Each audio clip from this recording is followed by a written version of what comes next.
સો હાય ગાય તમે બધાનું સ્વાગત છે આજના મિની બ્લોકમાં. હું શું મારું દોસ્ત તમે જોયો છો મારું દોસ્તના મિની બ્લોક.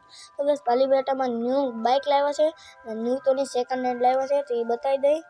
અટામાં જાવ છે ધવલભાઈના રિસોર્ટ અટામાં રસ્તામાં છે, પૂગવા છે પાલીબેટ ડ્રાઈવમાં છે અટામાં અમે પૂગી જશે. તમે જો આવો છે રિસોર્ટ, આ ગીરી એન્જોય રિસોર્ટ છે.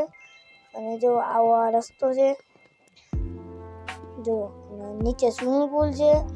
અને અત્યારે હું તમને સ્વિમિંગ પુલ બતાવવા લઈ જાય, પણ પહેલાં તમને આગળનો બધો વ્યૂ બતાવી દઉં. જો આવું છે ગીર એન્જોય રિસોર્ટ, ને તમારે જો જવું હોય તો દુધાણાની રસ્તા પહેલાં આવે છે ગીર એન્જોય રિસોર્ટ, ત્યાં જજો ને. આ છે બાગ, જો કે ત્યાં અમે હિસ્કા ખાતા ને એન્જોય કરતા હતા. ને ચાલો તમને સ્વિમિંગ પુલ બતાવી દઈએ. એટામાં શું કહે સ્વિમિંગ પુલ પર પગજો. વિડીયોને આઈને એન્ડ કરી છે. મિની બ્લોગ સારો લાગે તો લાઈક શેર કરી દેજો. અવનવા મિની બ્લોગમાં મળતા રહીશું. ચાલો બીજો મિની બ્લોગ પાર્ટ 2 આવે છે.